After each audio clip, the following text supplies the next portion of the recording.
sure that this NDC government under the presidency of John Mahama will definitely finish what you didn't do in 8 years. Mr. Speaker, indeed, where we are now, security is a priority for all of us. And I'm very happy that we are sharing a single voice on the fact that this is something that must take priority.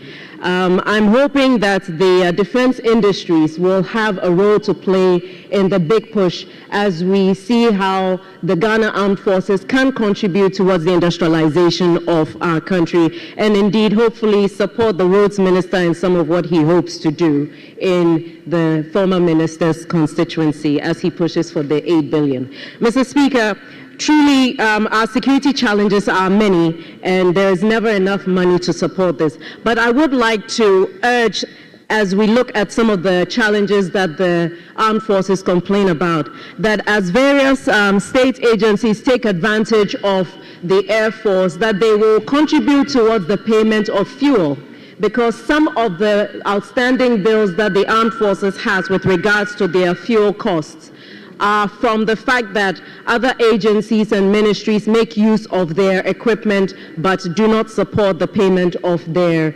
fuel bills. And so I'm glad the Minister for Defense is here so that he can chase the Minister of Finance for the payment of things that are incurred not by the armed forces but by the use of other agencies. Mr. Speaker, I do add my voice to my colleagues regarding the fact that the amount of money that has been assigned to the ministry ought to be increased, and we are hoping that in the mid-year budget review, the minister will come and give us some much better news. But in the meantime, given that we are tightening our belts due to debts that have been inherited, we will have to make do with what we have for now, and therefore I urge this House to support the sum of 6,371,467,598 Ghana cedis for the implementation of the programs of the Ministry of Defense. My line is similar to what I delivered on the Security and Intelligence budget presentation. Mr. Speaker, I'm on the view that this budget line shouldn't have made it past the committee level. Because it's again, we are spending about what, 2% of the 290 billion budget on defense. 290 billion. We are giving Ministry of Defense 6 billion. 4 billion plus is into compensation. What are we doing as a country? What are we doing as a country, Mr. Speaker? Without security, everything else falls apart. Mr. Speaker, in the sub-region, we are dealing with major terrorist threats. Internally, we have major challenges: Korle, Calm Life, Al-Qaeda, Nusrat, Al-Muslim. The major issues that we are dealing with and major issues that our military is handling, our Navy, maritime security. And we are giving them, what, $1 billion, north of $1 billion cedis for capex and goods and services. And we are all looking on, asking that this budget be approved. We are only paying our soldiers a salary and asking them to stay at the barracks. Mr. Speaker, waiting for mid-year. No, but I'm saying that we are paying them a salary and not giving them money to do the operation that is required to protect the country.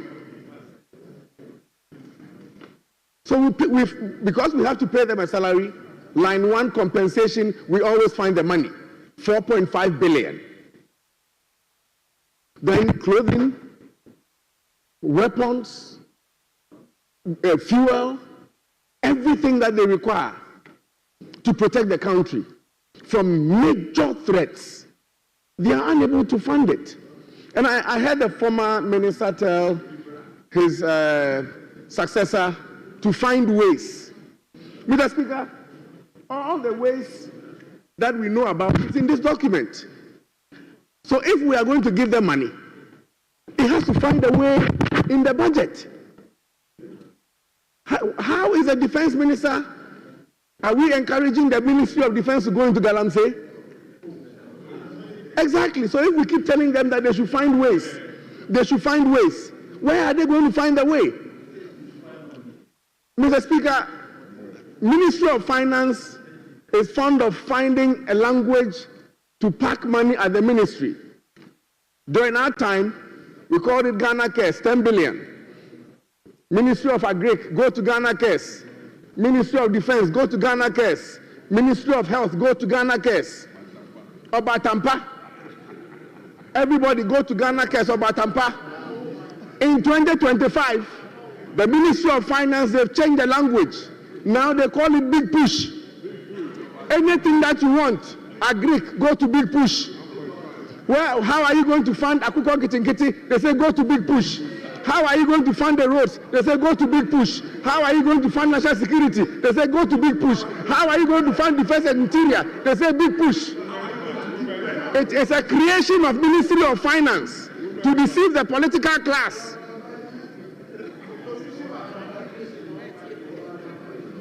You see, that is why I'm speaking for you. About Tampa, I didn't speak. That is why I'm speaking for you.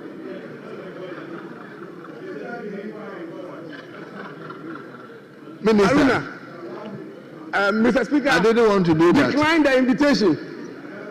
Mr. Speaker, decline the invitation. Minister, we are coming to take your report.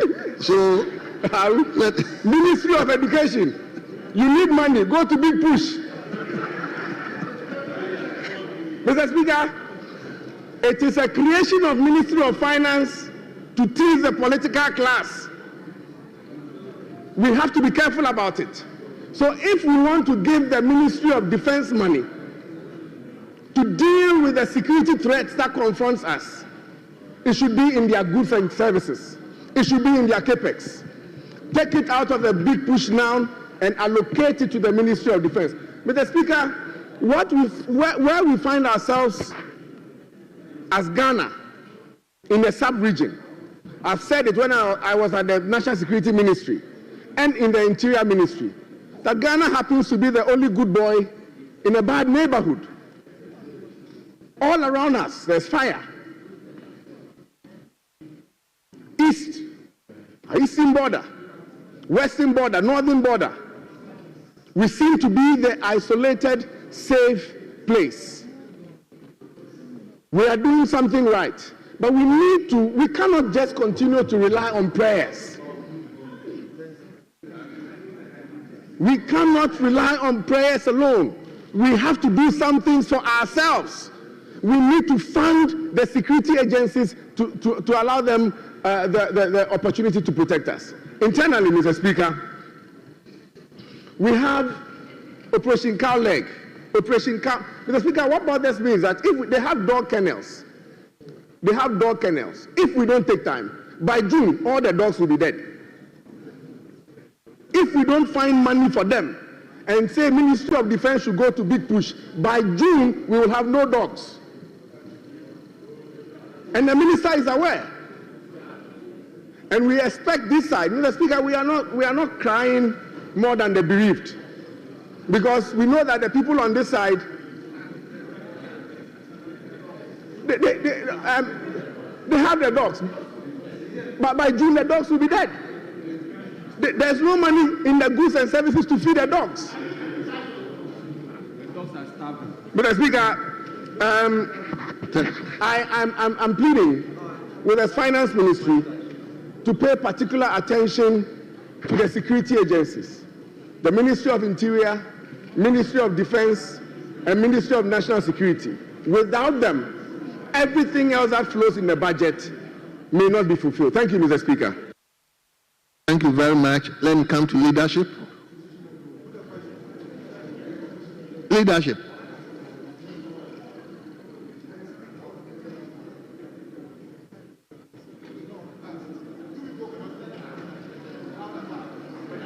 Leader.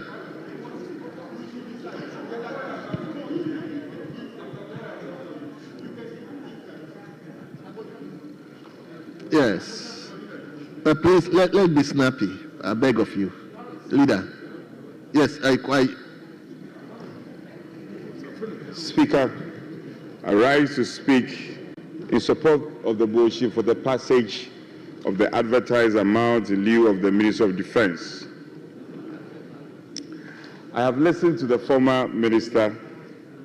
I've also listened to my good friend, Honorable Brian Champo, and just a few observations. Speaker, going through the report of the committee, glaringly coming out is a funding gap of some 160 million, all in the context of the call for more funding to be given to the ministry in support of the agencies of the ministry. 116 million Ghana cedis as a funding gap. Unfortunately, we don't have the exchequer here. The Minister of Finance is not here. Then, in respect of CAPEX, not to overflog the matter, I think colleagues who spoke earlier have related to, same. A certain funding gap of 570 million plus in respect of critical infrastructure and operational platforms. Speaker, this is woefully inadequate. This is unacceptable. And I think something has to be done in this regard. We can't just let go. Operational platforms, Honorable Agaga, we can't just let this go.